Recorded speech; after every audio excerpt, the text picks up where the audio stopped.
நம்முடைய தேவனை குறித்த விசேஷம் நான் ஏன் இவர் தான் மெய்யான தேவன் நான் விசுவாசிக்கிறேன்னா, மதங்களில் பார்த்தீங்கன்னா ஒரு குலத்துக்கு ஒரு தெய்வம், ஒரு ஜாதிக்கு ஒரு தெய்வம், ஒரு ஊருக்கு ஒரு தெய்வம், ஒரு நாட்டுக்கு தெய்வம்னு இருக்குது இல்லையா?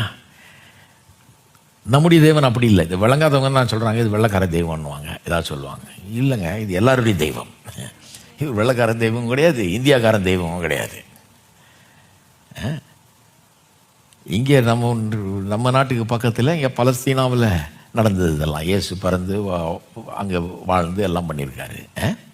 அதனால் இவர் வெள்ளைக்காரன் தெய்வம் கிடையாது, இவர் ஒன்றும் வெள்ளைக்காரர் கிடையாது. அதுக்கு நம்ம ஊருக்காரன் ஆகிட முடியாது. இவர் சிலர் எங்கள் ஜாதிக்காரங்க அவர்ன்றான்.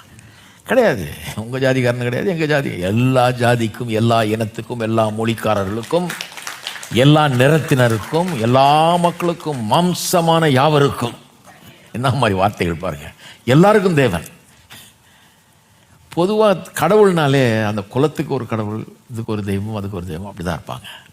அதுதான் மனுஷன் உண்டாக்குன மதத்தில் அதை பார்க்கலாம் நீங்கள். இது மனுஷன் உண்டாக்கலையே. அதனால தான் நம்ம தமிழ் ஆளுங்க, நம்முடைய முன்னோர்கள் ஒரு காரியத்தை ரொம்ப கரெக்டாக பண்ணிட்டு போயிட்டாங்க. அது எனக்கு ரொம்ப பிடிக்கும். ஒருத்தர் சொல்லிட்டு போயிட்டார், ஒன்றே குலம். எவ்வளோ கரெக்டாக சொல்லியிருக்காங்க, அதை கொண்டாடணும். அது ஒரே குலம் அப்படின்னா ஒரே ஜாதி தான் மனுஷன்.